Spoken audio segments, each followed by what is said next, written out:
Hi, everyone. Thanks for joining us today. I think some people are just trickling in person. And so in the meantime, before we start, we'll start in like a minute or two. People virtually, if you would like to introduce yourself, you're welcome to introduce yourself via your organization and your name if you're comfortable doing so. And for some of our speakers joining virtually, I would highly recommend, if you would like to start to get the ball rolling.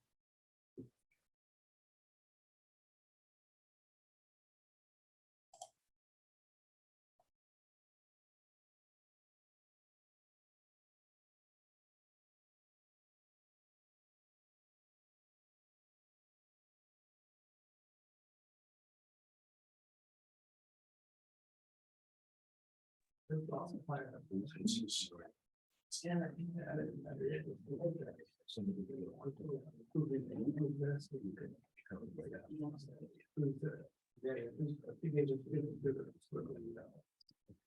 I ask my two panelists to come up too?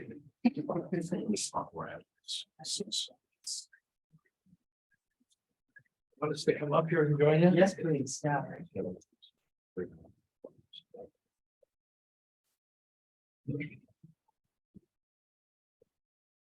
Well, Grace, I think you and Melody are starting off, aren't you? Yes, Molly gets it and do a bit of Yes. introduction. Hi, Chloe and our speakers in the room. If we're all set to go, I can just start with a couple things at the start just for housekeeping and turn it over to you. Right. Great. Well, welcome everyone. Thank you for joining us today. My name is Malva Karandive and I'm program coordinator here with SID-US. And thank you for joining us with this event that is hosted by the Democracy, Rights and Governance Workgroup with a lot of support and collaboration from the Center for Values in International Development and from Georgetown University as well. And just a couple of things to note for today. If you're not familiar with us, United States, we are the largest and the most active chapter of the Society for International Development, an international network that was founded in 1957 to serve as a global forum dedicated to sustainable economic, social, and political development. We serve as a global town square for the international development community, bringing together people from diverse organizations, disciplines, and career stages in a neutral, independent forum to share information and discuss important issues and challenges facing our community. A few ways that you can get involved with us. You can check out some of our upcoming events and sign up for a weekly newsletter by visiting www.sid-us.org. You can also apply to be an intern or volunteer co-chair and stay tuned for other volunteer opportunities that we have. You can also follow us on social media to know what we're up to. A few things to note for today. This session is recorded and the recording will be sent to all registered attendees in person and virtual. And we will be sharing it through our social media channels and our networks. Live transcription, closed captioning is available for the session today. And if you have any questions for our speakers, especially all of our virtual attendees, please post them in the chat box and we'll try to get them over to our speaker. Our co-chairs for the Democracy, Rights and Governance Workgroup are Barbara Smith and Patrick Quirk, and you'll be hearing from Patrick later today. And I'll turn it over to our moderator for today, Dr. Chloe Schwenke with the Center for Values and International Development. Thank you very much. I will very quickly turn it over to Anna Malavisi as our first a welcome speaker. Oops, I can't hear her. She's muted. Anna, you're muted, I think. Myself. Okay, I think can you hear me now? Yes, we can. Thank you. Okay, sorry about that. Well, welcome. My name is Anna Malavisi, and I'm the Vice President for the Center for Values in International Development. I'm also an associate professor in philosophy here at Western Connecticut State University, where I'm right now, about to teach later on. So I'd like to give a warm welcome to everyone to this hybrid event on deliberative democracy, a necessary and viable option. And first of all, I'd like to thank the co-sponsors, the Global Human Development Program at Georgetown University, Walsh School of Foreign Service, and the Governance Working Group at the Society for International Development. I'd also like to note the significance of this event this morning as a lead up to the upcoming second summit for democracy, which is taking place next week, March 29th and 30th, which is co-hosted by the US government, together with the governments of Costa Rica, the Netherlands, Republic of Korea, and the Republic of Zambia. Well, just a couple of words to get us thinking about this. I'm sure you're all aware of the fragile state of democracy today. According to a New York Times article, more democracies are declining and even sliding into autocracy today than at any point in the last century. We are at a crucial geopolitical context. In many countries, a poor, weak, or even pseudo form of democracy is present where the voices and participation of many people for reasons such as race, gender, sexual identity, ethnicity, ability, religion, are excluded from the democratic process, or at least their rights are not recognized in the same way as others. So in other countries, democracy is threatened with the rise of nationalist and authoritarian governments and political parties. So it's clear that striving for democracy alone is not enough.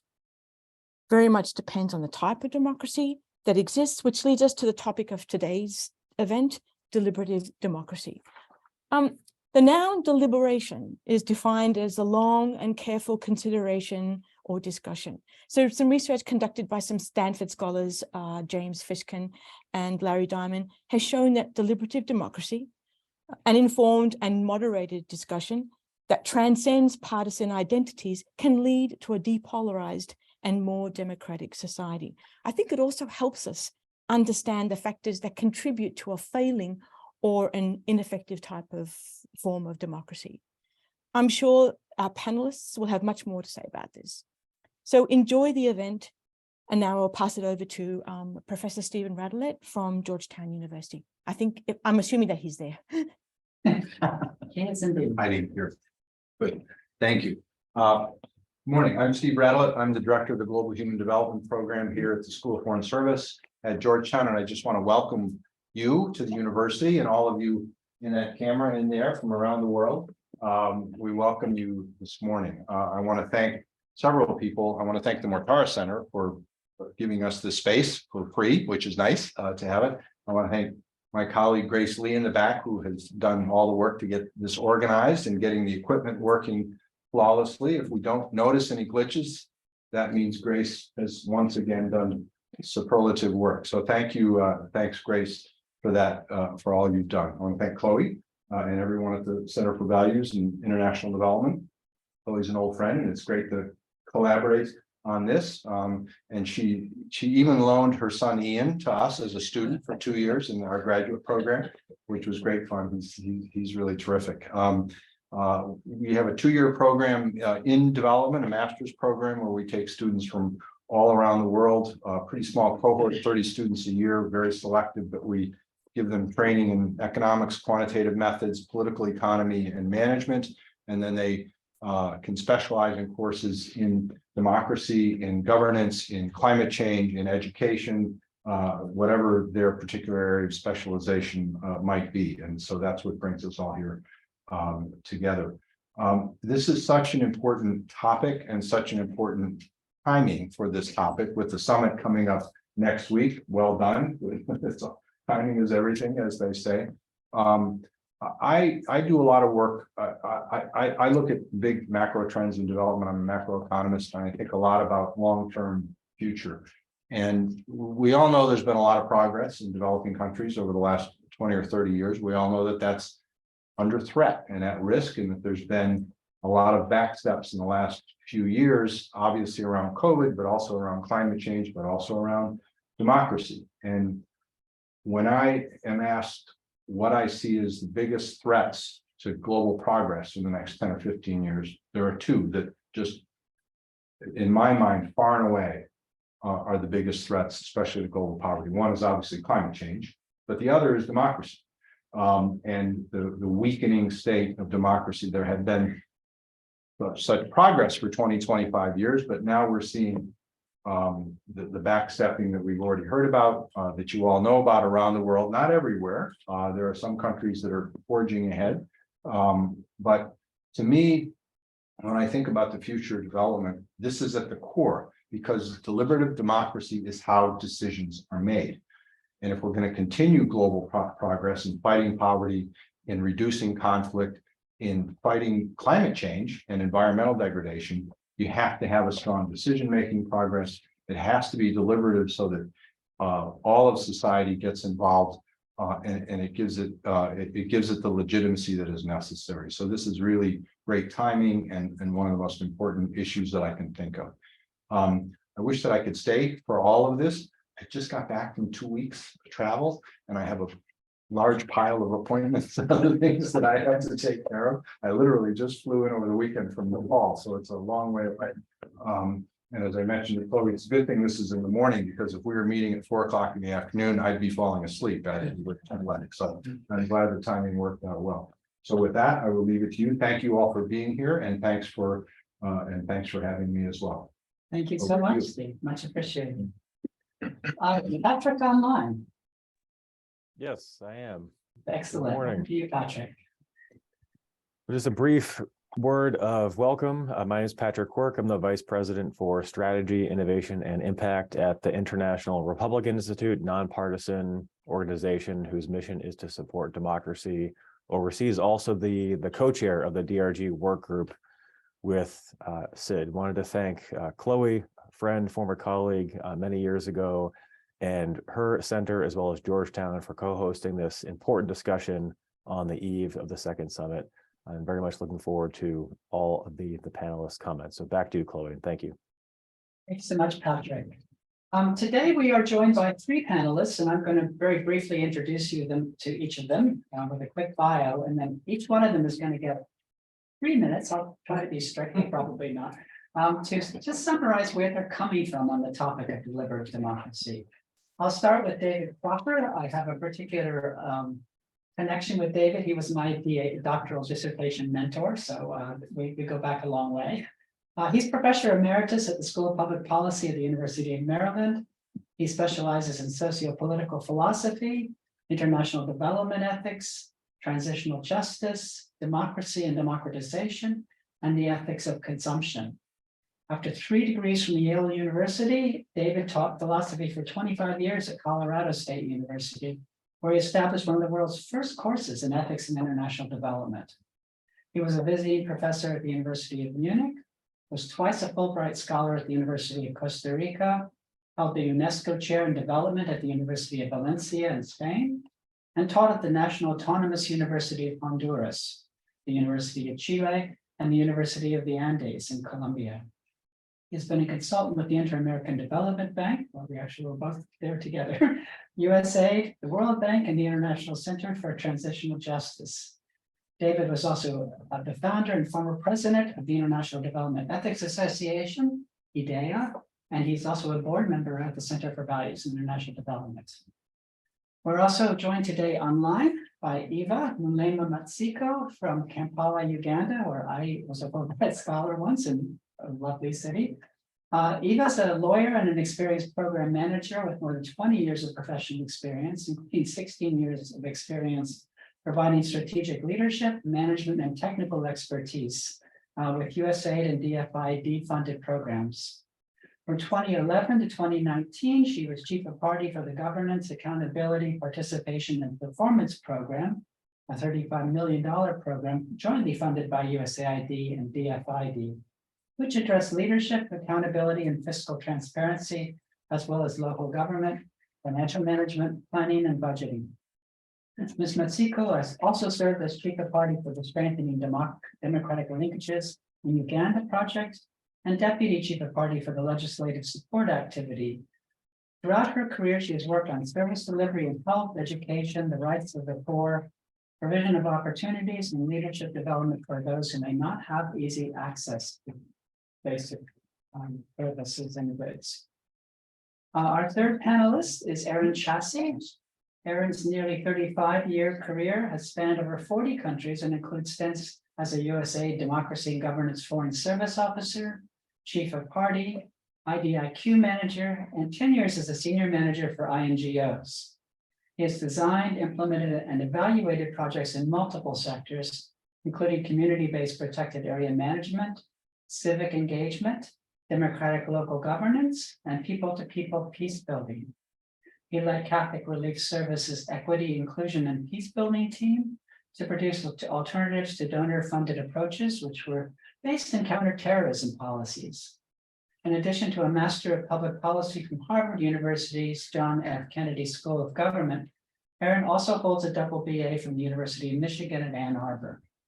So I welcome all three panelists. I'm going to start with David and ask him to give us his 3 minutes, and then we'll move on to Eva and then to Erin. And then we will have time. I will be posing them some questions, and then you will get a chance to ask some questions as well.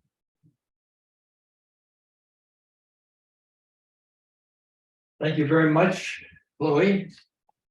And thanks to all the sponsors, the Center for Values and International Development, which I'm proud to be a part of, the Global Human Development Program at Georgetown.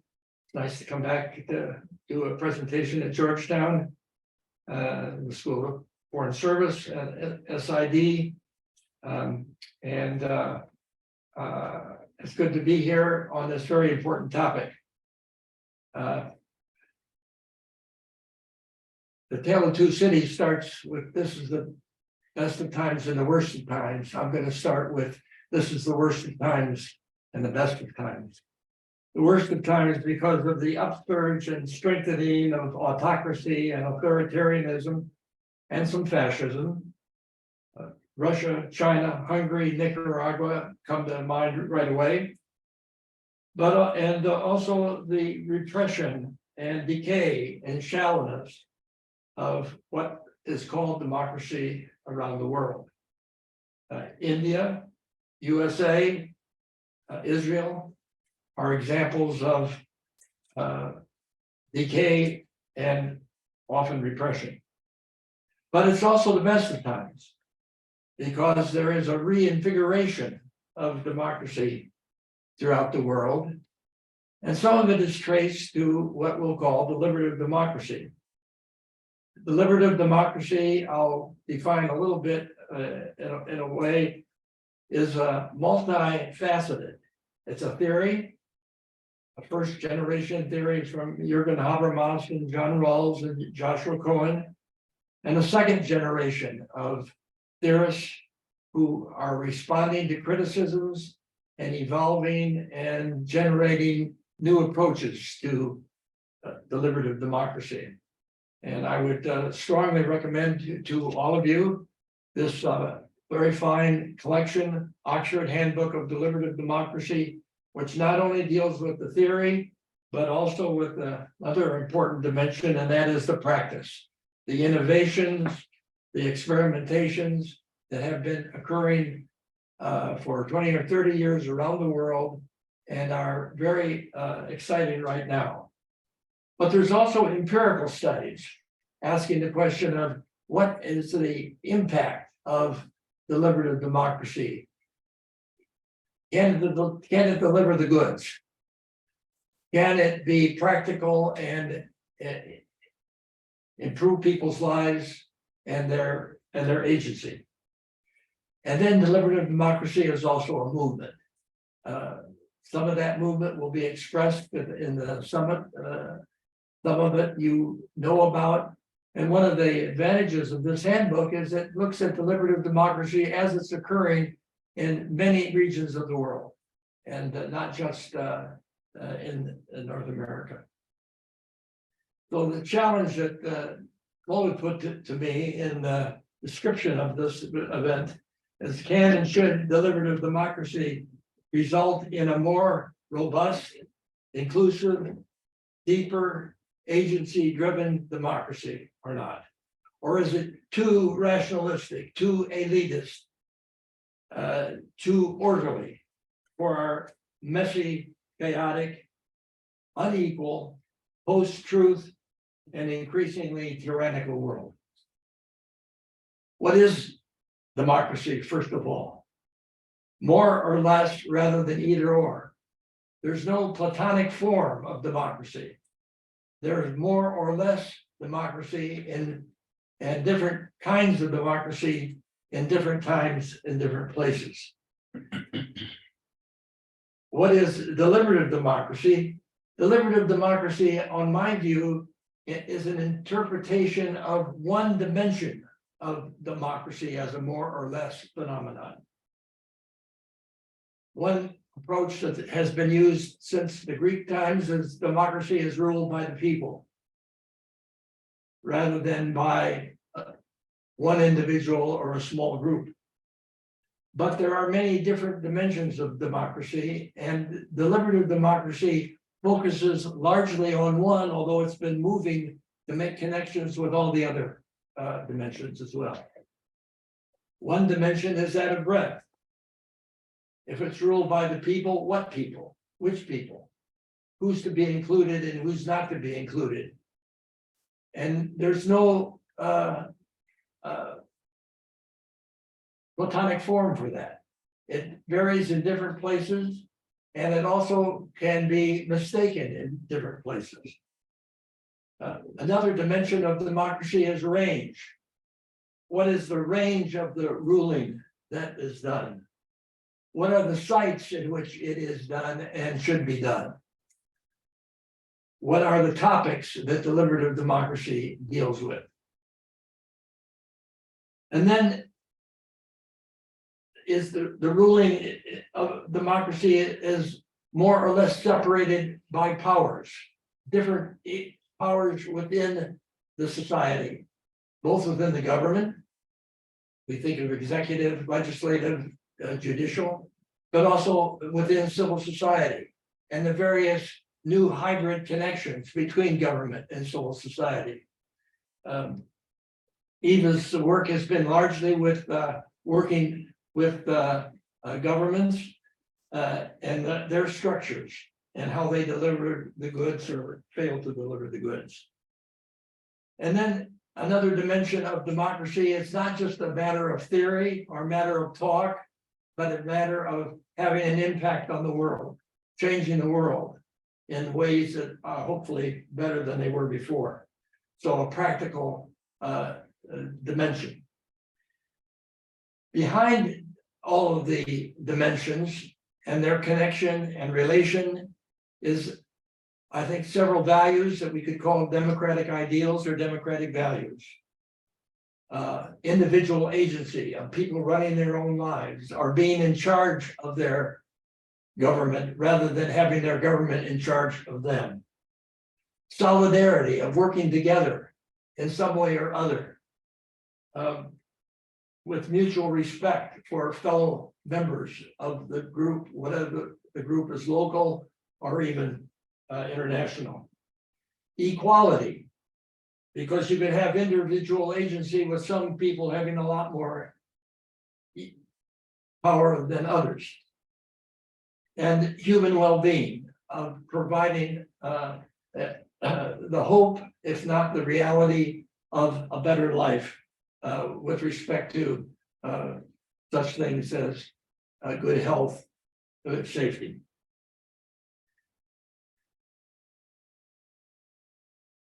I've already used up my 3 minutes, more than enough. Perhaps in the I'm used to 50 minutes at least, right? During the question period, I will distinguish between 2 generations of deliberative democracy. What it started out as, what it has evolved in, and what is still contested. So I pass the baton back to Chloe. Thank you so much, David. I will pass the baton to Eva in Kampala. Yes, good morning, everyone, and good morning, good afternoon, and good evening to others who may be online and who may be calling in from different places.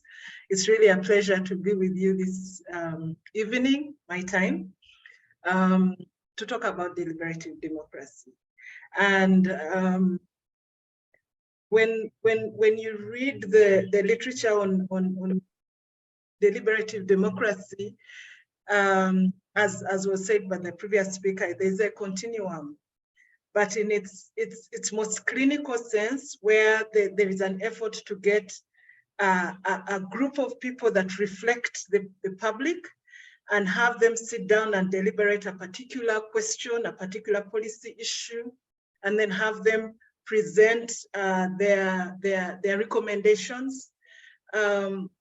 That kind in my country, and I think in many African countries, is quite rare. what we have more is different spaces that have been created over time or have been pushed for over time, where citizens do get an opportunity to engage. And that varies, as you may know or know, it depends on the history of the country, the culture of the country. So the expression of it varies, the space that is available varies. And so the experiences vary also at the local, what is possible at the local, what's possible at the regional, and what's possible at the national levels. And of course, varies from country to country. So I'll be happy to share my thoughts on how I've seen it work or not work within our context, both at the local level, at the regional level, and at Parliament. I think deliberative democracy is an excellent ideal, and using the word ideal intentionally, because it is something we're working towards. And it's a space that we need to work towards, and we need to be deliberate and intentional about, or otherwise it slips out of our hands. So I think this discussion comes at a very good time, where we can, share thoughts on how to make this happen. Back to you, Claude. Thanks so much, Eva. That's great. Aaron. Yes, thank you very much. Again, thanks to all the sponsors and all the participants who are showing up from around the world, as well as right here in the room. Very grateful to Chloe and to our mutual friend, Bobby Herman, who couldn't make it today and suggested that I come in his place in case there's any confusion with the beards. He has hair, I don't. Okay, I'm going to thank you. Yes, I'm going to come at this question from my own professional experience, and to say 25 years ago, as a democracy and governance officer, I had the good fortune to work at USAID Guinea-Conakry, where the mission director, very nimble on his feet, realized that funding levels were going down both for his country and more generally for the Africa region, and he pivoted the entire country portfolio to one of promoting democratic local governance. And as the new kid on the block, my job then was to figure out, well, how do we strengthen civil society in all of the different technical areas that the USAID Guinea-Conakry mission was addressing through its strategic plan? And this experience taught me several important lessons, and that's what I'd like to speak about today. The first is, at the community level, the world is very small and people wear many hats. Particularly where I was in rural West Africa, where affinity-based ties of identity still shape relationships and guide access to both decision-making and power. Our partners, local civil society, even community-based organizations, so I'm talking about parent-teacher associations, health center management committees, natural resource management committees, these folks were the groups that we were trying to work with. And, what we realized was that these community-based organizations were the incubators of civic engagement and deliberative democratic local governance. And when we realized that the world was small was when, lo and behold, the same members of these community-based organizations, both in civil society and in the private sector, were also the members of the locally elected council. And they were the ones who said to the USAID implementing partners, hey, what you're doing for our rural cooperatives, our PTAs, et cetera, and so forth, we need in our local government unit. Could you come on over and help us out? Long story short, it took about 5 years to really get started, but with another 5 years over the 10-year period, this created a real bottom-up momentum for deliberative democratic local governance. Now, in case anybody wants to ask, is Guinea-Conakry now the poster child of good governance and democracy? Not by a long shot, but at the very least, there was a critical mass that eventually formed this constituency that knew better and that demanded better. And that's something. I think the lesson that came from that experience is my second point, which is you cannot demand of others what you do not do yourself. So if the demand from civil society and the private sector is we want more inclusive, more equitable, more accountable, more transparent governance, guess what? You've got to do it yourself. Or as we've seen, as David mentioned, and others know very well, authoritarians are very good at showing that the so-called champions of democracy have got their own issues. They bring the skeletons out of the closet, or if there's no skeletons to be brought out, they'll create them. So, you really have to be the change you want to see in this world. I think the third lesson, and this is real important, is slow down. It's not about you. And what I mean is one of the academics that impressed me the most when I was first starting this journey almost 40 years ago was Joran Hayden, professor emeritus, I believe still at University of Florida, who wrote, I thought, a seminal work, 1983, No Shortcuts to Progress, Development Management and Perspectives. And he said, look, we cannot, because of our own institutional exigencies, insist that somehow we're going to build institutions from the bottom up in 5-year project cycles or even 10-year project cycles. In fact, more importantly, we have to understand that if you will, the values, the real institutions that are at the foundation of all this have been around for hundreds of years. And no doubt, the experience under colonial administration really shaped those. So I'm not advocating that somehow we go back to pre-colonial times, because you can't walk that horse back into the barn. Societies in the global South have changed immutably. Underdevelopment is a reality. And so in order to be able to come up with an approach that is going to be able to address those drivers of underdevelopment, rather than thinking about these issues in terms of project cycles, let's think about them more in terms of people-to-people efforts, whether it's enterprise to enterprise, government to government, nonprofit to nonprofit. And it's that sort of solidarity-based model that I think is going to achieve, in the end, the kind of durable results that all of our development programs are meant to achieve. And so I guess I would close out by saying we have to be patient. We have to realize it's not about us. And as a good friend of mine once said, what's the difference between God and me? God doesn't go around all day thinking he's me. Thanks. Thank you so much, Aaron. I'm going to ask a few questions to the panelists, but we will also reserve time for people in the physical audience, but also online as well. I'm going to start off really by asking a question about what drives development, and particularly deliberative developments. What also most stands in the way of moving deliberative development forward? Does deliberative democracy need to begin by explicitly establishing a willingness to proceed through some form of social contract, in other words, rules of the game, that generates the requisite equality and fairness needed between participants? How do we get this started? How do we keep it going? I'm going to move to Eva first to respond to that, and then to David, and then to Aaron. Thank you, Chloe. So I think what drives deliberative democracy is in many countries, some systems, some processes, some spaces were created as they were being formed, their constitutions, their colonial legacy, all that has played into how deliberative democracy works in the countries as they are right now. Even the cultural practices and the tradition all inform that. But in addition to that, other things have driven it further. It's the kind of leadership that's in institutions. There are leaders that have been progressive and welcoming. It's the kind of other external support, illustrations of learning from elsewhere that have changed how institutions work.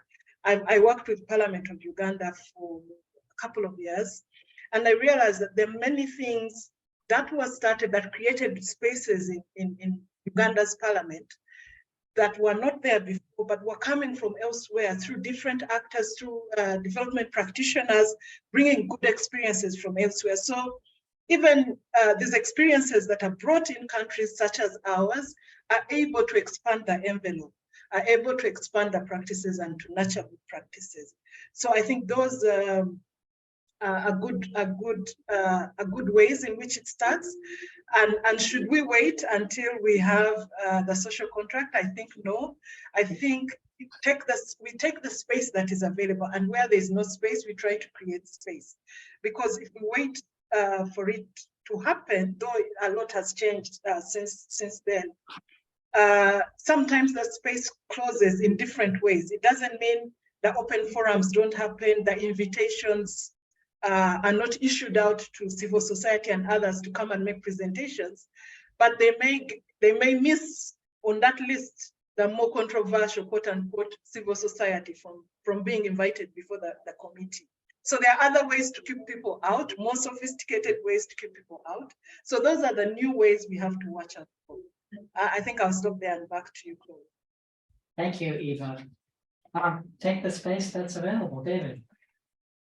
Yeah, I really didn't finish my 5 dimensions of democracy, and that the 5th dimension is the how do the people rule? How do they govern? And of course, there's lots of ways. We normally think of balloting and voting for representatives who would represent our views. And that's one important way that is increasingly embraced by deliberative democracy. But the idea of deliberative democracy is that the people have a role, as Eva indicated, of talking together, coming up with recommendations that would influence their own group or the government or both. And one way of talking about deliberative democracy would be it's grounded in an ideal in which people come together on the basis of equal status and mutual respect to discuss the political issues or practical issues that they face. And on the basis of these discussions, decide on policies that will affect their lives.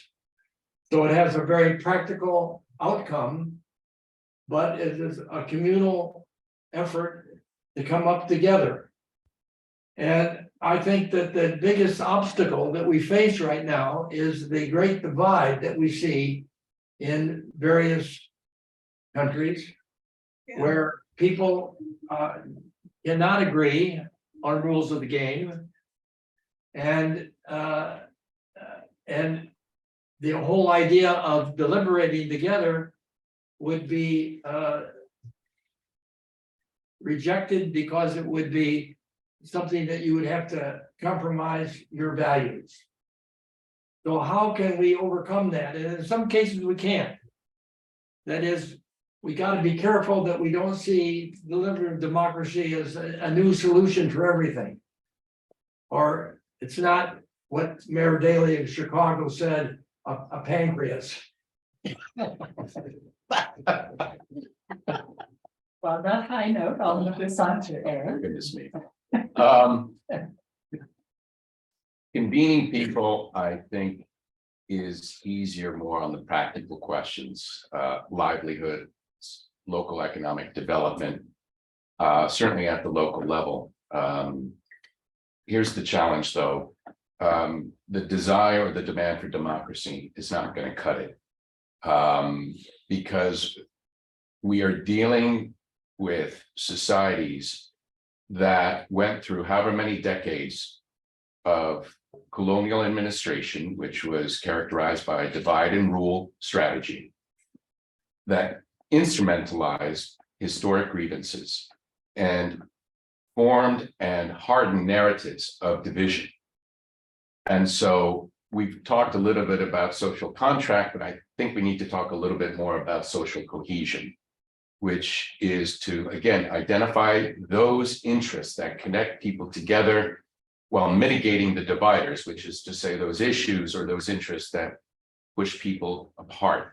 So at the very least, we're able to take away this tool that we see used all too often, not just by authoritarians, but as has been mentioned, the various more or less democratic governing regimes to divide and rule. So that's one.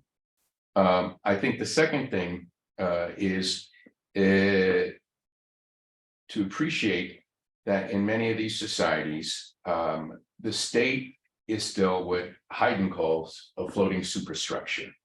Okay, not to say there is not a presence of the state in these local communities, but it does not in an administrative sense, have a positive benefit or a positive impact on their daily lives. And so this is where I think, frankly, with a lot of donor-funded programs, we're seeing the same mistake I saw 20, 25 years ago. It's stovepiping, in a word. You know, we've got the civil society programming over here. We've got the private sector development programming over there. And over here, we have the governance programming. And yeah, there's been some efforts to try to bring them together. But Norman Uphoff wrote a piece over, 30 years ago, where, I mean, this really shaped my thinking, where he laid out this beautiful 3-column by a gazillion row matrix, which showed you had public sector, you had private sector, you had collective action sector or civil society, and the row headings were the various levels going right down below the community and looking at, well, how do we fill those cells in that matrix, okay? And the idea is there's no silver bullet, but you know, it's the interaction of the different sectors. It's the interaction up and down the different levels.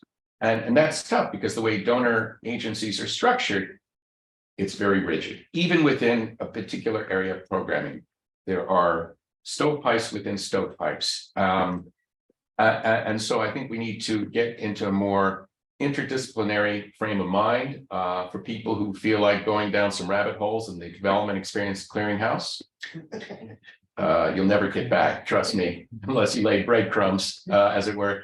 But around 2000, Richard Blue, Hal Lipman, Donald Muncie, among others, wrote a series of case studies on cross-sectoral democracy and governance programming. To me, they're still the go-to because it illustrates exactly what I'm fumbling around trying to communicate, which is there is this interdisciplinary cross-sectoral approach, especially at the bottom-up democratic, deliberative, local governance approach that is effective, but it does require patience. And that's not about big investment of money, but big investment of time. And again, taking a step back, and it's not about us. Thank you, Aaron. Time, patience, these are challenges, particularly challenge of equality that David mentioned earlier on. I led a deliberative democracy process in Durban in South Africa, just as Nelson Mandela came into power in South Africa, and trying to get Zulu people to be in a deliberative forum with very powerful white interests along the coast there was a really huge challenge. Zulu people were not used to that environment. They weren't used to engaging in that space. It took patience, it took time, but we made extraordinary progress. You know, in that context, I really like to challenge the notion of asymmetries of power.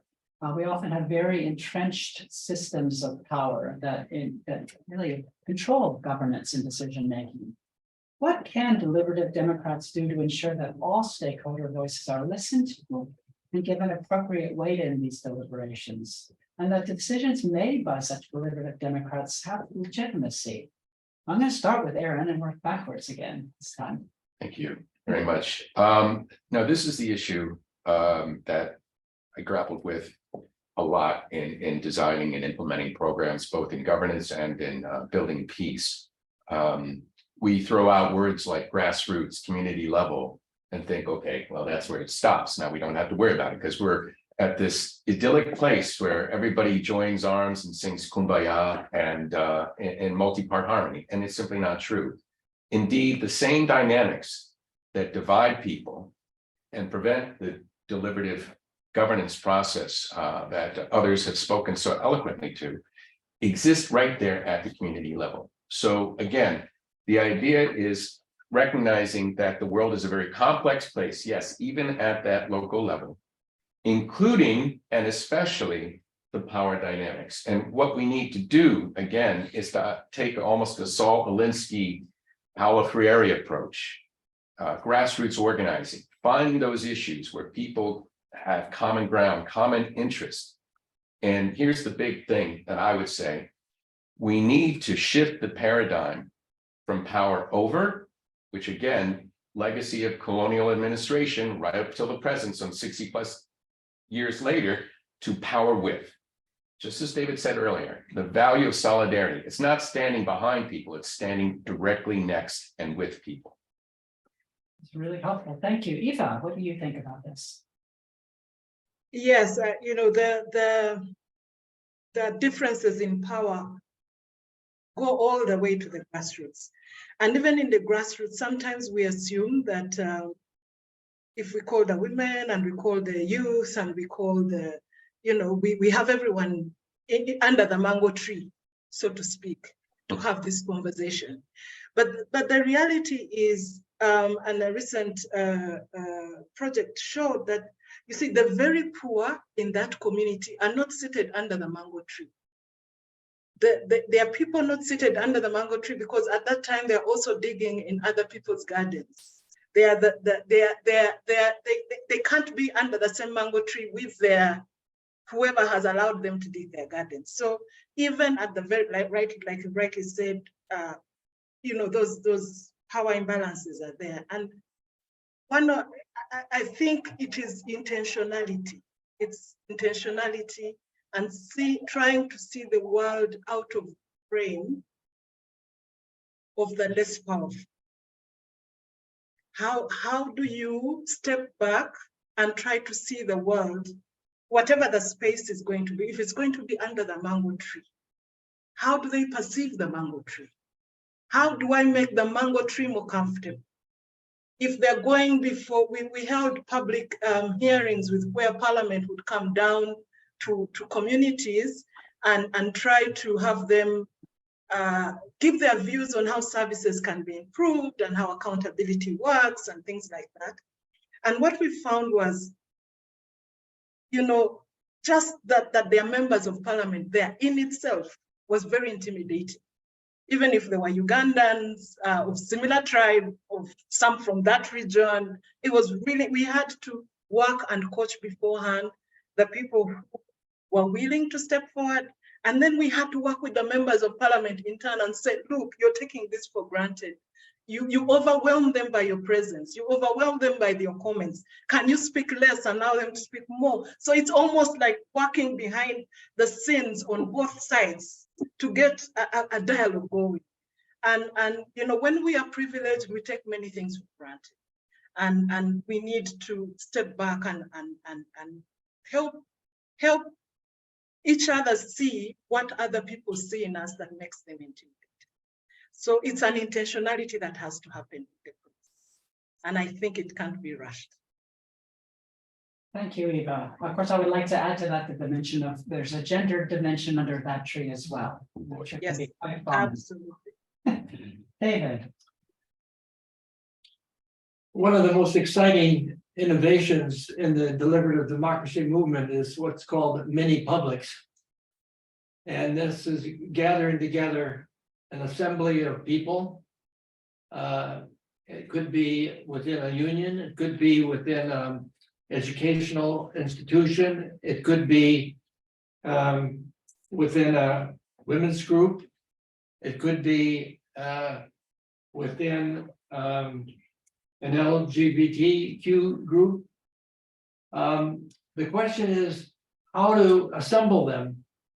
One way is to have everybody come who wants to come. The problem there is that you're likely to get activists from different sides that will come and dispute with each other and not make much progress. Another option would be to invite people to come, but often those who would do the inviting would be inviting an elite themselves that will be part of the power structure. One thing that the Athenians did that always struck most of us as odd was what's called sortition, random selection of people. And that so that there would be drawing straws at a certain time of the year as to who would be a judge or on a jury. And this is being tried in various places where a random selection of people, they may not be activists, they may not be interested in some issues, but especially interested in issues like hunger, employment, repression, And it may be that that could be facilitated in such a way and not look for consensus. One of the first generation views was that everybody agreed. And increasingly, I think there's the idea that disagreement, even if it's not resolved by deliberation, can teach us what the other person is thinking and can be resolved, if it's resolved at all, by some kind of compromise, so that you hear out the other person, learn how to listen, and try to get a solution that they can live with, even though it's not something that you completely agree with. And here's where the deliberative democracy tradition is learning a lot from negotiation, union negotiation. And so the idea of absolute consensus needs to be shelved in most cases, although when you can get it, it's great. But when you can't, you need to look for another way. So I think this is the best way to say overcome in the United States right now. The deep division is to have random selection, invite people to come on a given practical issue that they're concerned with, and avoid trying to get everybody to agree on rules of the game. Accept the importance of the game of talking to each other and listening to each other. And I just wanted to add that part of Chloe's approach in the Center for Values is that the values that I mentioned are in some way undergirded by the value of human dignity.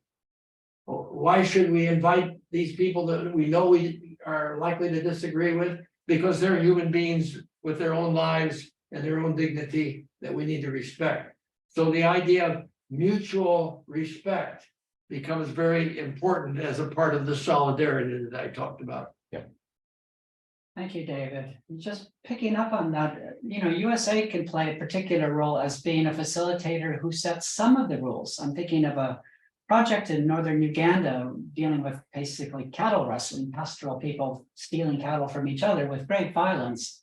The local people said, sure, we can have a deliberative process about this. We'll get the men together. And USA said, no, you will get the women together as well. And there was a great debate about this because this had not been done before. And USAID was very adamant that this needed to be done. So finally, they did set up a process, but it was under two different mango trees, women under one, men under the other. And one of the biggest takeaways early on was the men were astounded that the women had such thoughtful inputs. They just had never thought to ask the women. So even that, just creating that sense of there are many stakeholders here who have important views that need to be listened to, many of whom we may never have thought about inviting before.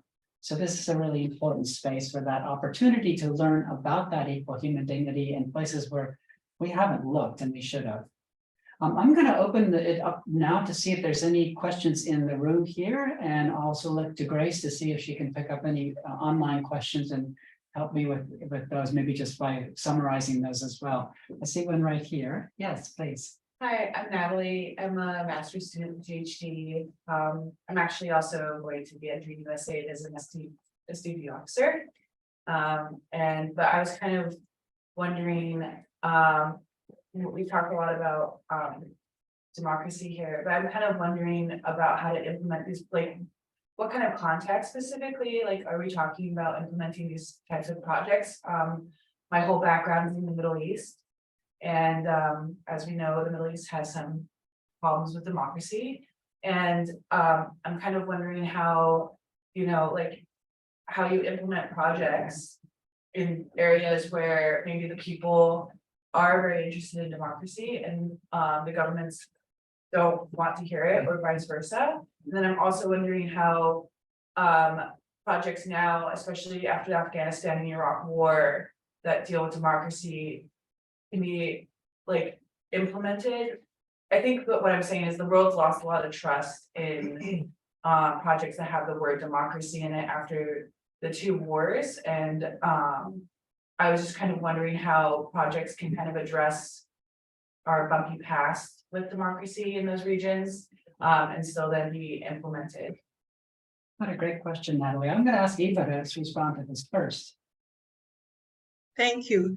So you mentioned about the issue where trust has been lost, and there are many, the things people want haven't changed. They want water, they want access to pasture, they want health services, etc. And they want to be heard if they have concerns, and they want those concerns to be addressed. And there are a number of projects now that are not using the word governance, they're not using the word democracy, but they're working within these sectors to make sure these things happen.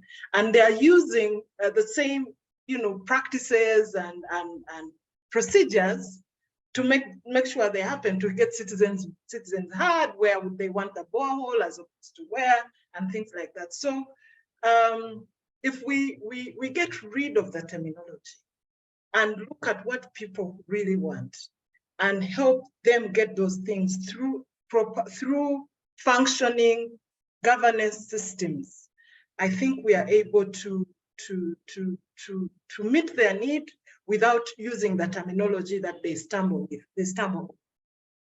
Back to you, Claude. Thank you so much. Aaron, what do you think? I think Ava's done a brilliant job. I mean, it's what we call the indirect approach, right?